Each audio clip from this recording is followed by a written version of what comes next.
दोस्तों, मैं नील जोधपुर से आज आपको कहानी सुनाऊंगा भूतिया कमरा। ये करीब 2 साल पुरानी बात है। हमारे पिताजी का ट्रांसफ़र गुजरात से दिल्ली हो गया था, इसलिए हमें अपना घर बदलना पड़ा। हम ट्रेन से दिल्ली पहुंच गए। हमारे पापा ने एक घर खरीद लिया जो एक शमशान घाट के एकदम सामने था। और यहाँ तक हमें यह घर बहुत सस्ते में मिल गया। हम इतने अमीर नहीं थे, सो हमने यह घर खरीदना उचित समझा। पिताजी की ड्यूटी कुछ ऐसी थी कि वह सुबह घर से जल्दी निकल जाते और रात में घर लौटते थे। मैं, मेरा छोटा भाई और मेरी माँ घर में अकेली रहती थी। मेरी और मेरे भाई की गर्मियों की छुट्टियाँ चल रही थी। मुझे और मम्मी को ये नया घर बहुत ही पसंद आ गया। यह बहुत बड़ा भी था, पर मुझे इस घर की एक बात अच्छी न लगी। ये शमशान घाट के पास मौजूद था। मुझे भूतों से भी बहुत डर लगता था। मैं ऐसे में डरा डरा सा रहता था। लेकिन भूतों की किताबें पढ़ने का मुझे बहुत शौक था। मेरी मम्मी भी इस बात से खुश न थी, लेकिन कर भी क्या सकते थे। मेरे मन में एक शक मुझे सता रहा था, और वह यह इतना बड़ा घर हमें इतने सस्ते में कैसे मिल गया। लेकिन मैंने ये बात किसी से नहीं कही। सब कुछ अच्छे से चल रहा था। मम्मी को एक दिन घर की सफाई करने को सूझा। मेरी तो स्कूल की छुट्टी थी। मम्मी ने मुझे भी हाथ बटाने को कहा और मैं घर में अकेला बैठा था। तभी मम्मी की मदद करने का मैंने भी इरादा कर लिया। मेरी मम्मी हॉल साफ़ कर रही थी। मुझे बेसमेंट की सफाई करने को कहा। मैं सीढ़ी से उतरते हुए बेसमेंट में पहुंचा और मैंने सफाई शुरू कर दी। सफाई करते करते मेरी नज़र उस बेसमेंट के कमरे पर गई। वह बहुत बढ़िया अच्छा सा दिख रहा था, लेकिन मुझे तो सफाई करनी थी। सो मैं यहाँ सफाई करने को गया। जब मैं उस कमरे के पास सफाई करने पहुंचा, तब मैंने देखा उस कमरे पर ताला लगा हुआ था। मैं तुरंत दौड़ के मम्मी के पास गया और अपनी मम्मी को बताया कि मम्मी, बेसमेंट में एक कमरा है जिस पर ताला लगा हुआ है। मम्मी बेसमेंट में उस कमरे को देखने गई और मैं भी पीछे पीछे मम्मी के साथ गया। मेरी मम्मी ने देखा उस ताले पर कुछ लाल धागे लगे हुए थे जो कि बहुत ही अजीब अजीब दिख रहे थे। मैंने मम्मी से कहा, मम्मी चलो उस कमरे में सफाई किया जाए। क्या हाउस के मालिक ने आपको इस ताले की चाबी नहीं दी क्या? तो मम्मी कहने लगी, ऐसी कोई चाबी तो मालिक ने नहीं दी। ऐसे किसी कमरे के बारे में कुछ बताया भी नहीं। हम कुछ नहीं कर सकते थे। जब देर रात पिताजी घर पहुंचे, तब मेरी माँ ने पापा को इस कमरे के बारे में बताया। मेरे पापा ने इस बात को ज़्यादा गौर से नहीं लिया। यह बात तो उनके सामने बहुत मामूली सी थी। जब रात में मैं और मेरी फैमिली सो गई, तब समय बीता गया और मेरी नींद आधी रात को खुली। मैं रात को फ्रेश होने बाथरूम की ओर गया। मुझे थोड़ा थोड़ा डर भी लग रहा था। जब मैं फ्रेश होकर कमरे में जा ही रहा था, तो मैंने देखा कि बेसमेंट में रोशनी आ रही थी। मेरे अंदर इतनी हिम्मत नहीं थी कि मैं वहां जाके देख सकूं। मैं तुरंत अपने कमरे में दौड़ के चला गया। सुबह जैसे ही मेरी नींद खुली, मैं दौड़ के मम्मी के पास चला आया और मेरे साथ जो घटित हुआ रात में, मैंने वो अपनी मम्मी को बताया। और मम्मी ने साफ साफ कह दिया, ये तुम्हारा वहम होगा। और यह कहकर मम्मी अपने कामों में व्यस्त हो गई। लेकिन मैं जानता था कि यह वहम नहीं था। पूरा दिन बीतता गया। जब रात हुई और अपना डिनर करने के बाद मैं अपने कमरे में आकर बैठ गया, तब मेरी खिड़की से शमशान घाट साफ साफ दिखाई दे रहा था। मैं अपनी खिड़की से झांकने लगा, तब मैंने ऐसी चीज़ देखी कि मेरी आंखें फटी की फटी रह गई। उस खिड़की में एक इंसान दिख रहा था जो मुझे घूर घूर के देख रहा था। धीरे धीरे वह इंसान अपने कदम पीछे करता गया और मेरी आंखों से ओझल हो गया। अब यह घर मुझे घर घर नहीं, भूतों का घर लगने लगा। मैंने ये बात अपने घर वालों को बताना उचित नहीं समझा, क्योंकि मेरी बात का कोई विश्वास भी नहीं करता। समय बीतता गया। मेरे मन में हमेशा चलता है कि उस दरवाजे के पीछे क्या हो सकता है। एक दिन फिर ऐसा हुआ कि हमारा घर मानो उजड़ सा गया। मुझे आज भी याद है कि उस दिन क्या हुआ था। वह यह था कि एक रात उस दरवाजे से आवाज़ आने लगी, बचाओ बचाओ, कोई बचाओ। ऐसी आवाज़ आई मानो कोई दरवाजे पे ज़ोर ज़ोर से दस्तक दे रहा हो। खटखट खटखट। सभी लोगों की नींद खुल गई। हम सब बहुत डर गए थे। अब वह आवाज़ लगातार आ रही थी, रुकने का नाम ही नहीं ले रही थी। फिर पापा नीचे देखने गए कि ये आवाज़ आखिर आ कहाँ से रही है, और हम सब भी उनके पीछे पीछे आए। नीचे जाने के बाद पता चला कि आवाज़ उस दरवाजे से आ रही है।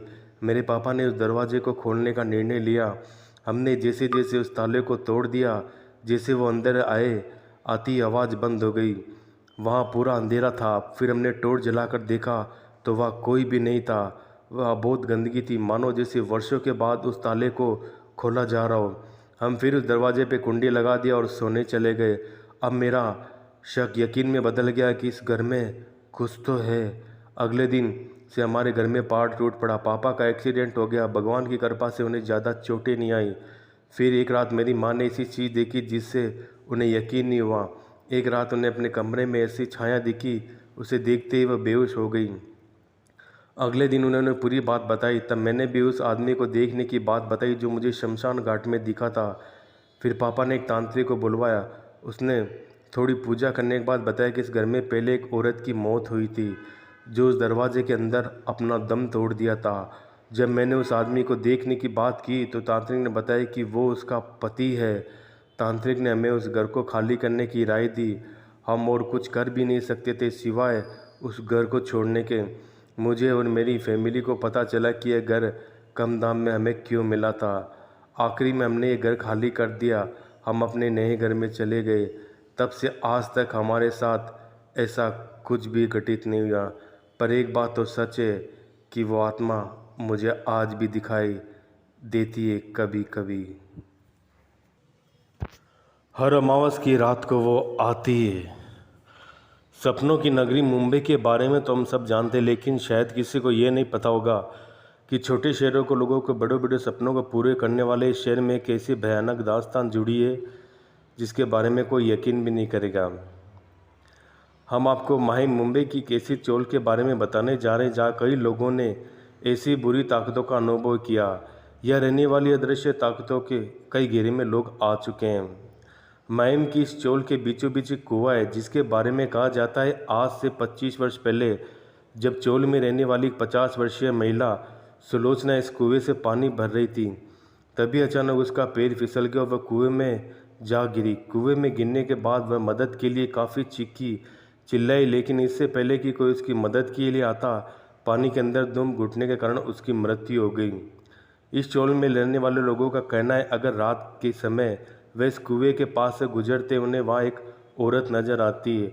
वो औरत किसी को कुछ नहीं कहती, लेकिन गुमसुम सी वही आसपास घूमती रहती है। मुंबई के माहिम इलाके में पैराडाइज सिनेमा के ठीक पीछे एक इमारत है। इस इमारत को राम साकेत बिल्डिंग कहा जाता है। इसी बिल्डिंग के कंपाउंड में है वो कुआं जिसे अब सील कर दिया गया है, क्योंकि लोगों का मानना था कि अगर इस कुएं को खुला रखा तो स्थानीय लोगों के लिए नुकसानदेह साबित हो सकता है।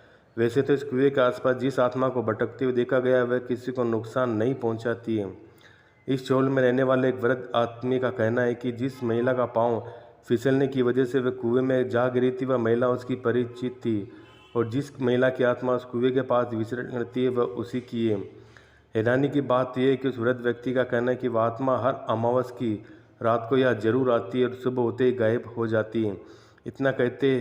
इतना ही नहीं, उस चोल के मालिक रिचर्ड हर रोज़ आकर कुएं के पास फूल चढ़ाकर जाते ताकि वह आत्मा शांत रहे और कुछ अहित ना कर दे। प्यासी आत्मा। आज से लगभग 5 वर्ष पहले की बात है। हम मुंबई की एक कॉलोनी में चौथी मंजिल पर किराए पर रहते थे। वहाँ के निवासी प्राय अपने कार्यों में व्यस्त रहते थे। वहाँ के फ्लैटों में हमेशा चुप्पी छाई रहती थी। वहाँ रहते रहते हमें 6 महीने बीत गए। जब सब सामान्य चल रहा था, एक दिन अचानक रात को 8-9 बजे हमें लगा कि कोई बहुत ज़ोर से दरवाज़ा खटखटा रहा है। हम सब चौंक गए। मेरे पति दरवाजे पर गए और दरवाजे की दरार से झांक कर देखा तो उन्हें कोई बैंगनी रंग के वस्त्र पहने दरवाजे पर खड़ा दिखाई दिया। उन्होंने दरवाज़ा खोलकर देखना चाहा, लेकिन वहाँ कोई नहीं था। उसी समय बाहर बच्चे से ऊपर आए। पति ने उनसे इस बारे में पूछा तो उन्होंने साफ इनकार कर दिया कि उन्होंने ऐसे किसी भी व्यक्ति को नहीं देखा है। अगले दिन सुबह के लगभग 6 बजे होंगे, हमें ऊपर से पानी गिरने की आवाज़ सुनाई दी। मैं चौंक गई कि पानी कौन गिरा रहा है। आंगन में जाकर देखा तो वहाँ पानी गिरा हुआ था। मैंने पूरी छत देखी, लेकिन वहाँ कोई भी नहीं मिला। फिर उसी दिन शाम को लगभग 7 बजे फिर से पानी गिरने की आवाज़ सुनाई दी। मैंने जाकर देखा तो उस स्थान पर फिर से पानी गिरा हुआ था, लेकिन वहाँ कोई भी प्राणी नहीं था। पानी गिरने का ये सिलसिला लगभग 1 हफ्ते तक चलता रहा। उन्हीं दिनों ये घटना और हुई। जन्माष्टमी का दिन था। हम सपरिवार बाहर घूमने के बाद 10 बजे घर लौटे। हमने बच्चों को भोजन करवाया। उन्होंने स्टील के गिलास में पानी पिया। पानी पीकर उन्होंने गिलासों को मेज़ पर रख दिया। करीब 11 या 12 बजे की बीच की बात होगी। हम लोग बच्चों को भोजन करवाकर खुद खाना खाने बैठ गए। तभी ऐसा लगा कि कोई बहुत तेज़ी से कमरे में दाखिल हुआ हो। तभी मेज पर रखा एक गिलास अपने आप पिचक गया। इस घटना से हम बहुत लोग भयभीत हो गए। हमने एक पंडित को घर बुलाया और उसे दिखाया तो उन्होंने बताया कि इस फ्लैट में किसी ऐसे व्यक्ति की आत्मा का निवास है जो कि प्यासा मर गया था, अतः पानी देखकर वह एकदम आ जाता है। उसके बाद हमने वह फ्लैट छोड़ दिया। बाद में हमें पता चला कि उस मकान मालिकिन की मृत्यु प्यास से ही हो गई थी।